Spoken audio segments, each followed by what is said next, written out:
would pay. You know, like you got a bus trip. You know, it's good. People can get buses, get a bus trip, pay for their own tickets, their own way, and meet you there. I mean, it's something to think about. I agree. Listen, I tried it. This year we said March on Bilderberg, and I'm told about 500 people showed up, and they did St. Moritz that was in the middle of nowhere, you know, in the fog-shrouded Alps, windy roads, 3 hours from any big town, and over the couple days, it was more like 1,000 showed up. And I had my crew there. So, yes, if it's in a more populated area, you bet your bottom dollar that but they're listening. You know that. Soon they'll have to have their meetings in Antarctica. Anything else? Okay, my next thing, my comment is this. Have you considered because it's hard to get through to you on the phone, having like a live Twitter, people could tweet you questions, or even on your own web page have a live tweet so you can answer questions from live tweets? You know what? We're talking about doing a mailbag segment from emails and tweets every night on the news, nightly news, and here. But I would have to be organized then, and then I'm not very organized. Not my crew's fault, mainly my fault. And I have done live chats before. I post a tweet, 20 people comment in like a minute. So even if I do that, it'd be hard to answer the questions. But I tell you what, Twitter me some questions right now at Real Alex Jones / it's twitter.com/Alex Jones. All right, thank you. Whatever. Twitter.com/Real Alex Jones. What did I say? A very wealthy U.S. citizen is predicting that in 2011, we will witness the most important day in America in more than 50 years. He says it will change everything about our lives. The way you shop, travel, invest, educate your children, and even how you take care of your health and your own family. Now, this man has made some outrageous predictions over the years. The crazy part is, he's usually right. You see, he predicted the collapse of GM, Fannie Mae, Freddie Mac, and America's biggest mall owner, General Growth Properties. In fact, Barron's called his work a dire prophecy. Recently, he created a video, which you can watch online for free, detailing his biggest and most important prediction yet. And it's a real eye-opener. I can't stress this enough. You should at least watch this free video online today. He explains everything you need to know, including simple steps you can take to protect yourself. You can find the video at www.endofamerica3.com. That's endofamerica, the number 3.com. Watch the free video at www.endofamerica3.com. That's endofamerica3.com. Alex Jones here with vital information concerning our nation's fragile food supply. Folks, there are some truly dangerous trends forming, and I think it's important for my listeners to do 3 things right away. Number 1, study the past. History really does repeat itself. Number 2, learn to spot the dangerous food shortage trends. Number 3, take decisive action. A perfect storm is brewing for a global food crisis. That's why I'm telling everyone to read the new book, Rising Prices, Empty Shelves. Warning signs that trigger the deadliest famines in history. Don't get caught unprepared when the crisis hits. This book is only available at risingpricesemptyshelves.com. You'll also get a free copy of Supermarket Survival, How to Cut Your Grocery Bills in Half. Again, that website is risingpricesemptyshelves.com. That's risingpricesemptyshelves.com. Hundreds of nations have fallen to tyranny in the last century alone. This is our last chance to not relive history. As we're finishing off this agenda, they'll be pulling the rug from underneath Americans at home.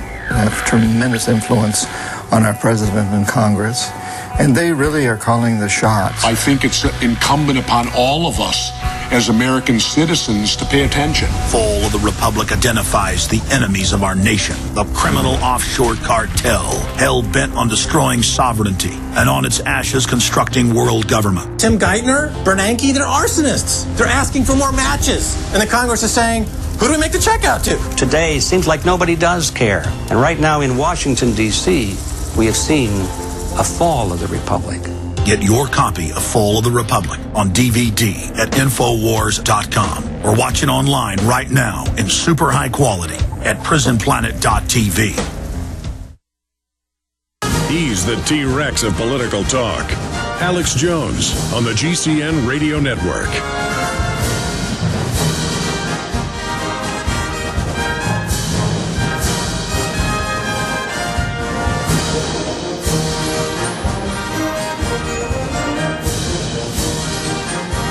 Okay, we got a lot of breaking news. I'm going to break down on Herman Cain. We're going to have Aaron Dykes in there give you a boil down on him at the bottom of the hour. We're also going to get into former governor Jesse Ventura calls for Paul Ventura ticket. And he agreed with me that if Ron Paul doesn't win, which he has a really good chance of doing, despite all the hoaxing and skullduggery and scams that are going on, the tomfoolery, that if he doesn't win the Republican nomination, and we'll know that in 4 months. We'll know that well before the Texas primary in March. We'll know by March. So 4 or 5 months from now. It'll be really clear in 3 or 4 months. I mean, if he's a shoo-in. It'll be a real fight from that point on. But to stay in the game, to keep real issues in there, to force his way into the debate, which scares the establishment to death between Obama and Mitt Romney or whoever gets up there, or Herman Cain. Can you imagine Ron Paul up there? He's got to do it. It is his responsibility, and I want to make it clear. Ron Paul is not allowed to ride off into the sunset despite all his hard work if he loses this, and then he goes off to be the kind of the omnibudsman or the honorable Gandalf-type advisor to the liberty movement. We need him to go in, through, and beyond and go into that debate. Go into that general election. And I am saying draft him now. Now, this gets misunderstood. This gets spun. I saw articles last night and emails I got going, Alex Jones is saying Ron Paul should drop out of the Republican Party and should run as Libertarian. That is not what I'm saying. That is, repeat, not what I'm saying. Jesse Ventura is so sick of the two parties and was able to beat them in Minnesota, which was a real upset back in '98, as you know, that he's in love with the idea of Alex, the two parties. It's a two-party dictatorship, Alex. And I see his point. But to use the apparatus of the Republican Party, the primary system, Ron Paul's doing the right thing. I mean, if there was a guy running as a Democrat like Ron Paul, I'd be a Democrat supporting him. Yes, the parties are a joke at the federal level when anybody else but Ron Paul and a few others. But he's a real guy. So stay in, try to win. He would be the front runner if there weren't all these dirty tricks. We can take out the other two candidates politically with the issues we have. Look at Perry, already falling behind. Up comes Herman Cain. What did Perry do? Perry tried to become a Ron Paul clone. Blew up in his face, even worse, because not only was he not a Ron Paul, but he was the opposite. Now Perry could come back again. He's kind of out of the spotlight now because of the trouncing and the open borders promotion and the carbon taxes and the Al Gore and Hillary care loving. All of that hurt him bad. But we have all that on Mitt Romney as well. That's how bad these guys are. Of course they're globalist. I mean, who is the media promoting? So now they're sending in a Herman Cain to imitate Ron Paul.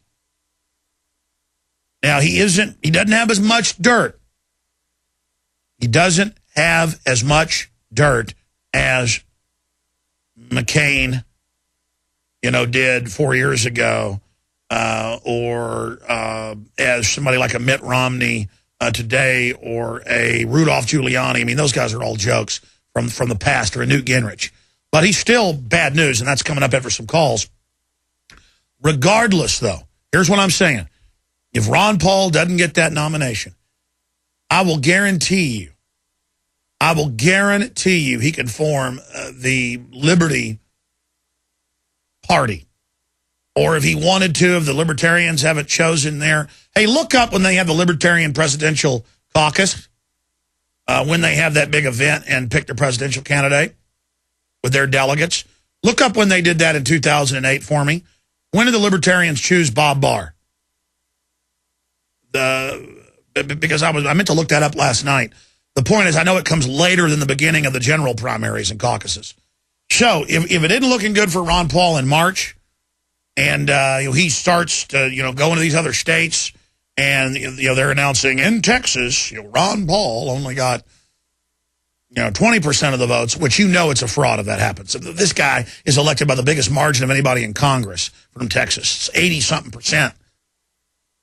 In the old days, it was 60-something. He got, I think it was 81%, some ridiculous number.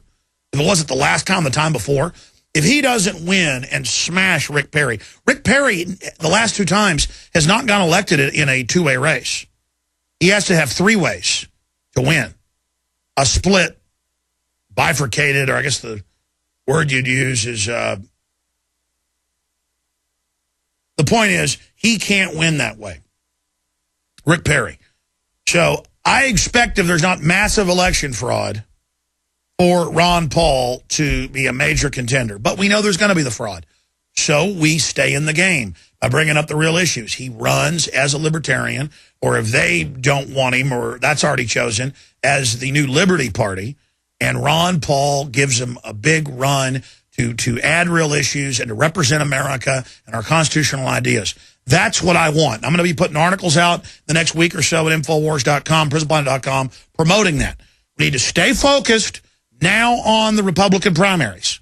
But we need to increase our financial giving and spreading the word, but also getting the idea going that, hey, if Ron Paul doesn't even win this primary, or if he starts losing, doesn't matter. We're going to get him to run as a third party.